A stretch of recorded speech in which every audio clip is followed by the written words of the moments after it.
2 decades ago, it was possible to thwart Saddam's nuclear ambitions by bombing a single installation. But today, nothing less than dismantling his regime will do, because Saddam's nuclear program has fundamentally changed in those 2 decades. He no longer needs one large reactor to produce the deadly material necessary for atomic bombs. He can produce it in centrifuges the size of washing machines that can be hidden throughout the country. And I want to remind you that Iraq is a very big country. It is not the size of Monte Carlo. It is a big country. And I believe that even free and unfettered inspections will not uncover these portable manufacturing sites of mass death.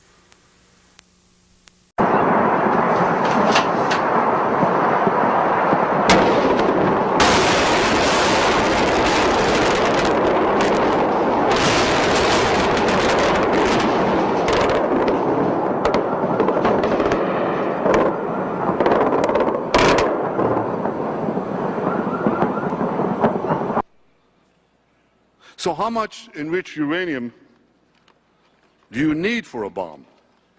And how close is Iran to getting it? Well, let me show you. Brought a diagram for you.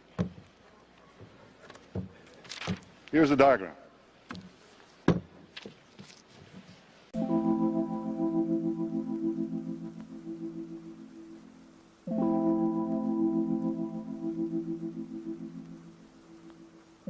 Hey everybody, I'm Christopher Greene. You're watching Greene Wave TV, the alternative media television network. Just a couple quick thoughts I wanted to share with you. I've been thinking more about the rhetoric that we're getting, the intensity that it's stepped up the past few days, the past few weeks is unbelievable. And it's shocking, but it's not that it's shocking because it's predictable, but it's still shocking that these psychopaths want to take us to war. And again, we talked about this. I talked about this over 2 years ago. I told you as a direct consequence of the financial crash, as a direct consequence of, a devalued dollar, of quantitative easing, bailouts to infinity, stimulus, all these policies. Again, all this was orchestrated by these same people, by these same politicians, by our same leadership. It was going to drive us to war. And you see, this is what it was the end game the whole time. And it's shocking that more people aren't awake to this, and more people just don't see what's really going on behind the scenes. And after watching Prime Minister Benjamin Netanyahu's speech the other day at the IPAC event, it was just more abundantly clear how close to war we actually are. Again, the United States continues to meddle into the business of other independent sovereign nations, and in the process goes and kills millions of people. Now, look, I got a comment the other day that said, wow, I didn't realize that Greene Wave was so anti-Israel. Look, I'm not necessarily anti-Israel as so much as I am anti-war. I am anti-war, I am anti-killing, and so should you. You should be the same.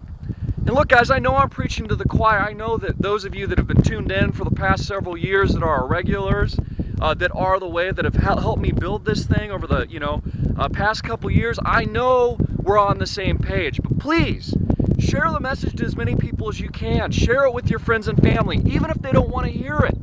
Ignorance is not bliss in this case. Ignorance is going to get people killed.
So, hey guys, so we all remember a couple of years ago, General Wesley Clark gave a very famous interview on Democracy Now! Where he said essentially that wars were planned in 7 countries in 5 years, with the final destination being Iran.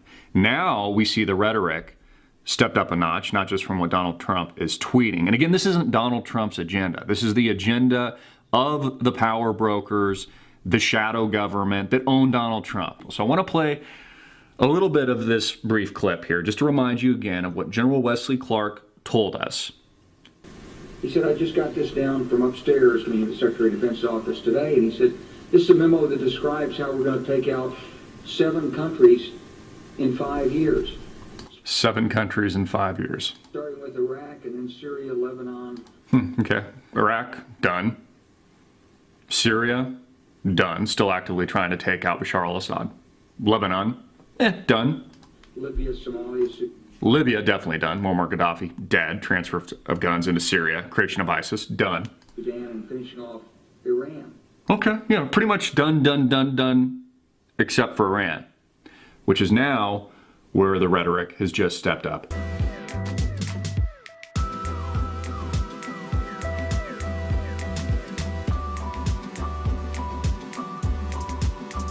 Doing it at a time when our president, while the Super Bowl is happening, is coming out with articles saying, I don't think Israel's ready to attack yet. What does that mean? We have to ask ourselves that question. What does that mean? Not willing to attack yet. You know, you got to ask yourself, this is number one, it's propaganda. Why are they telling us this? It's the equivalent of me telling you, you know what Bob Jones is not thinking about killing Marianne.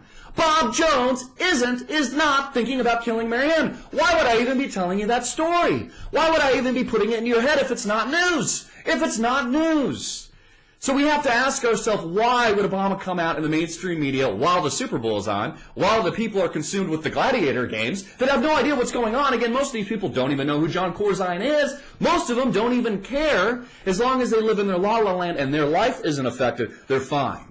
Until something happens. Until something like, let's say they lose their home, which millions of Americans have. Or they lose their job, like millions of Americans have. Or they find their kids. Maybe many of you baby boomers find your loved ones at war. And you find your loved ones killed in Iran. Or maybe you already have in Iraq or Afghanistan. You know what? My heart goes out to you if that's been the case. Because it's a sad revelation to realize that there's been that loss of life for nothing. For nothing. For nothing. For what? Oil? For oil? So we can go steal from Iraq and Afghanistan and Libya and Iran or Syria and destabilize the region so Americans can drive 5 SUVs and live on credit and create massive bubbles courtesy of the Federal Reserve, Ben Bernanke, people like Alan Greenspan that are financial terrorists that destroy the entire modern economy and the system and then rape and pillage the entire market itself, leaving millions of people homeless in foreclosure, short sale, suffering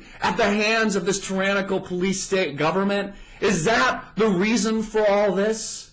And so at a time when so much matters, at a time when we're dealing with these incredible challenges, it's a time like this when I ask and I hope and I pray that the American people and the people of the world will actually rise to the occasion, that they will actually rise and fight back, that they will actually share the good word, that they will actually do something positive. Because without that, without the ability to take that risk, without the ability to try and to hope for something better, which we can surely create, there is no future. There is no hope. There is no America.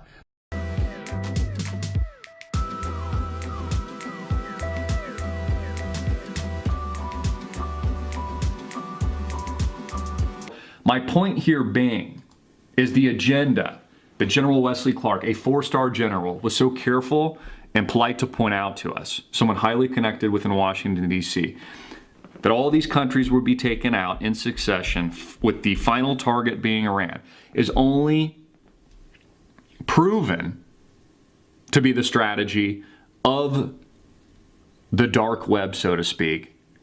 You know, the elites that really run things, is only proved to be their agenda. And Iran is the final target. I want to talk about why I think I'm successful.